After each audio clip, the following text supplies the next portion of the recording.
Hi, ഞാൻ doctor Nayana. പുതിയൊരു വീഡിയോയിലേക്ക് സ്വാഗതം. ഇന്ന് നമ്മൾ ഡിസ്കസ് ചെയ്യാനായിട്ട് പോകുന്നത് സൈക്കോളജിയെ പറ്റിയിട്ടാണ്. Different schools of psychology. അതിനകത്ത് ഒരു കോമൺ ആയിട്ടുള്ള 5 സ്കൂൾസ് ഓഫ് സൈക്കോളജിയെ പറ്റിയിട്ടാണ്. നിങ്ങൾക്ക് ജസ്റ്റ് അതിനെ പറ്റിയിട്ട് ഒരു ഔട്ട്ലൈൻ, വളരെ ചെറിയൊരു വീഡിയോ ആണ്, ജസ്റ്റ് ഒരു ഔട്ട്ലൈൻ കിട്ടാൻ വേണ്ടിയിട്ടാണ്. ഡിഫറെൻറ്റ് സ്കൂൾസ് ഓഫ് സൈക്കോളജി ഉണ്ടെങ്കിൽ പോലും ഇതിൻ്റെ എല്ലാം ഗോൾ എന്ന് പറയുന്നത് ടു അണ്ടർസ്റ്റാൻഡ് ഹ്യൂമൻ ബിഹേവിയർ എന്നുള്ളതാണ്. So 5 common schools of psychology എന്തൊക്കെയാണെന്ന് വെച്ചാൽ cognitive psychology, behavioural, psychoanalysis, gestalt and humanistic psychology.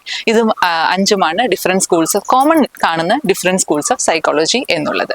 So ഇതിനകത്ത് കമ്മിങ് ടു കോഗ്നിറ്റീവ് സൈക്കോളജി, ഇത് നമ്മളുടെ മെൻ്റൽ പ്രോസസ്സിങ്ങിനെ അല്ലെങ്കിൽ വളരെ സിമ്പിളായിട്ട് പറയുകയാണെങ്കിൽ നമ്മുടെ കോഗ്നിറ്റീവ് എബിലിറ്റീസിനെയാണ്, കോഗ്നിറ്റീവ് സ്കിൽസിനെയാണ് ഇതിനകത്ത് പ്രധാനമായിട്ട് പഠനം നടത്തുന്നത്. ഇതിൽ ഒരു പഠനം എന്ന് പറയുന്നത് ഹൗ പീപ്പിൾ തിങ്ക് എന്നുള്ളതാണ് പഠനം ചെയ്യുന്നത്. കോഗ്നിറ്റീവ് സ്കിൽസ് എന്ന് പറയുമ്പോൾ അതിനകത്ത് ലാംഗ്വേജ് വരും, മെമ്മറി വരും, പ്രോബ്ലം സോൾവിങ് വരും, അതുപോലെ തന്നെ ശ്രദ്ധ കേന്ദ്രീകരിക്കാനുള്ള കഴിവ്, അങ്ങനെയൊക്കെ സിമ്പിളായിട്ട് പറയുകയാണെങ്കിൽ ഹൗ പീപ്പിൾ തിങ്ക് എന്നുള്ളതാണ് ഈ ഒരു സൈക്കോളജിയിൽ പഠിക്കുന്നത് എന്നുള്ളതാണ്.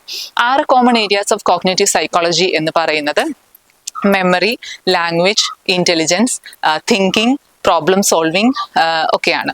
അപ്പോൾ ഇതിനകത്ത് നമ്മളുടെ ചിന്തകളും വികാരങ്ങളും അതുപോലെ പ്രോബ്ലം സോൾവിങ്ങും ക്രിയേറ്റിവിറ്റിയും ഒക്കെ തമ്മിലുള്ള ഇൻട്രാക്ഷൻസ് എങ്ങനെ, എന്തുകൊണ്ട് ഇന്ന രീതിയിൽ ചിന്തിച്ചു എന്നുള്ളതിനെ എങ്ങനെ ബാധിക്കുന്നു എന്ന ഒരു പഠനമാണ് കോഗ്നിറ്റീവ് സൈക്കോളജി എന്നതുകൊണ്ട് ഉദ്ദേശിക്കുന്നത്. രണ്ടാമത്തത് behavioural സൈക്കോളജിയാണ്.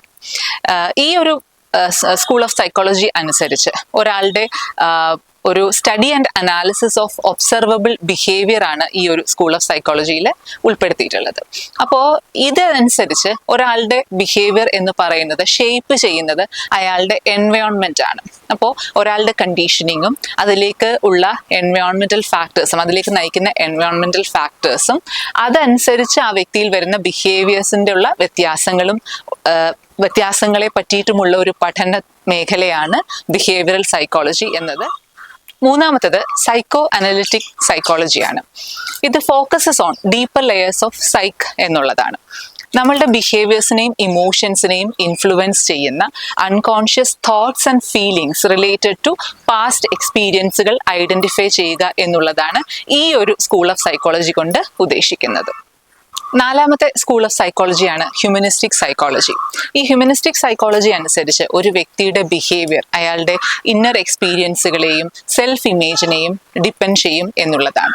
So humanistic psychology depends on person's inner experiences, അതുപോലെ അവരുടെ ഫ്രീ വിൽ, അവരുടെ ഒരു സെൽഫ് ഇമേജ് ഒക്കെയാണ് ഈ ഒരു ബ്രാഞ്ച് ഓഫ് സൈക്കോളജി ഫോക്കസ് ചെയ്യുന്നത്.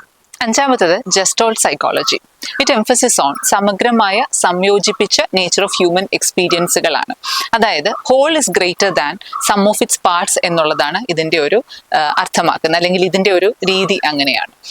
സോ ഞാനിപ്പോൾ 5 ഡിഫറെൻറ്റ് സ്കൂൾസ്, കോമൺലി കാണുന്ന 5 ഡിഫറെൻറ്റ് സ്കൂൾസ് ഓഫ് സൈക്കോളജിയെ പറ്റി നിങ്ങളുമായിട്ട് ചർച്ച ചെയ്തു. ഇതിൽ ഒന്ന് മറ്റതിനേക്കാൾ ബെറ്ററോ അല്ലെങ്കിൽ ഒന്ന് മറ്റതിനേക്കാൾ മോശമോ അല്ല.